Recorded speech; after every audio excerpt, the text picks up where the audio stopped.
और मोदी सरकार, ये भाजपा सरकार, ये तमाम सब चीज जो सार्वजनिक उपक्रम है उसको बेच कर और वे पूंजीपतियों को, अडानी अंबानी को जो है पूरा फायदा पहुंचा रही है।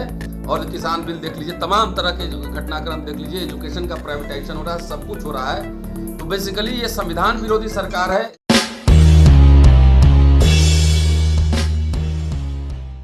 शुक्रिया। जय भीम साथियों।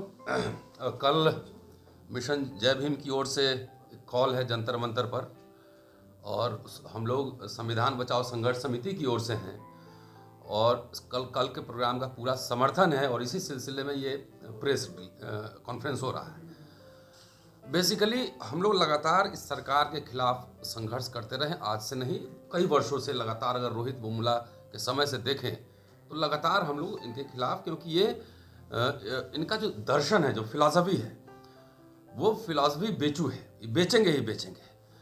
तो अभी राजेंद्र पाल गौतम जी ने कहा कि प्राइवेट सेक्टर में रिजर्वेशन का एक सवाल है, लेकिन 7 मार्च को अनिल जैन साहब हैं, भारत बंद का भी कॉल है संविधान बचाओ संघर्ष समिति की ओर से।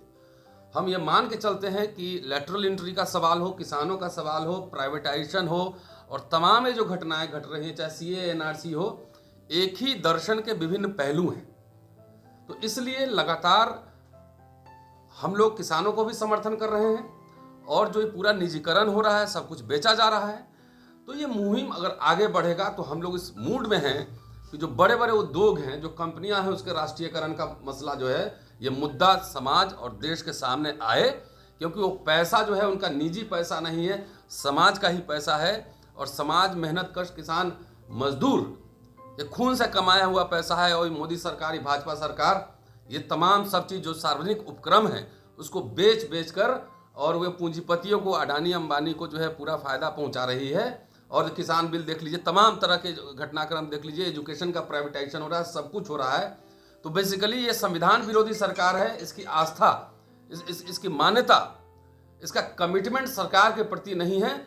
इसलिए ऐसी स्थिति में तमाम जो देश के जो सोचने समझने वाले मेहनतकश मजदूर और तमाम जो बोलने वाले, लिखने पढ़ने वाले लोग हैं, इस सरकार के खिलाफ जो है आंदोलन करें। और कल जंतर मंतर पे है, 7 तारीख का प्रोग्राम देखते हैं। हम लोगों ने अपील की है तमाम सामाजिक और राजनीतिक संगठनों से कि आप अलग अलग करके मत देखिए। किसान भाई के साथ जो हो रहा है, कल SC/ST एक्ट में हुआ था, कल रोस्टर के सवाल पे हुआ था, CA NRC हो रहा है, तो इसको अलग अलग करके मत देखिए। एक ही फिलॉसफी का, एक ही दर्शन से आ रहा है, और ये भाजपा की सरकार है। इसका दर्शन बंच ऑफ थॉट से आ रहा है, मनुस्मृति से आ रहा है। ये चंद पूंजीपति और चंद, पूरा सवर्ण नहीं, चंद सवर्णों की सरकार है, उसके हित में काम कर रही है। इसलिए डू और डाई का मसला है। अगर आज आप अपनी आवाज नहीं खोले, आज अगर प्रतिरोध नहीं किए, तो आने वाली नस्लें हमें कोसेंगी कि जब सब कुछ बेचा जा रहा था, जब संविधान की धज्जियां उड़ाई जा रही थी, जब फंडामेंटल राइट्स खत्म किए जा रहे थे, जब आरक्षण खत्म किए जा रहे थे। ईवीएम का भी मसला है, ईवीएम का भी मसला है। तमाम ये सारे एक ही जो दर्शन है, उसी का अंग है। ईवीएम का भी हम लोग विरोध कर रहे हैं, लगातार इसके खिलाफ हम लोग बोले हैं। और ये पॉलिटिकल पार्टी से भी अपील करते हैं कि पॉलिटिकल पार्टी सिर्फ आप वोट लेकर सरकार चलाने के लिए, सरकार किसके लिए? लोगों की सरकार, लोगों के लिए कि पूंजीपतियों के लिए? अब आकर खुलकर बोलिए, चाहे ईवीएम का मसला हो, निजीकरण का मसला हो। अगर आप नहीं बोलेंगे तो यहां अगर समाज नहीं बचेगा तो राजनीतिक दल भी नहीं बचेगा। यह विंडिक्टिव सरकार है। इसी सरकार में बड़े बड़े घोटाले हुए, बैंक के पैसे लेके भाग गए, विदेश में जाके खीरा चोरी के आरोप में जेल में लोग बंद है, हीरा चोरी करके सब विदेश में ऐश कर रहा है।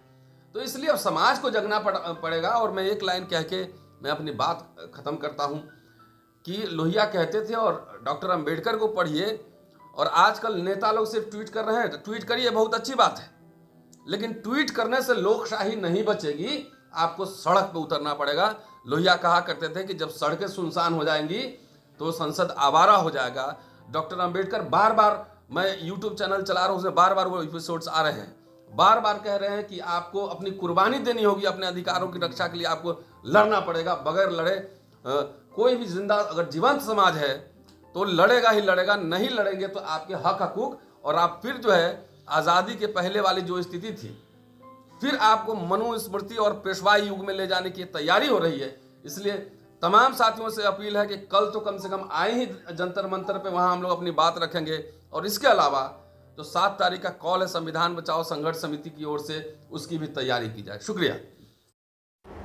सब्सक्राइब करें आपके अपने चैनल समता आवाज टीवी को, बेल आइकन दबाना ना भूलें सबसे पहले हमारी वीडियो देखने के लिए।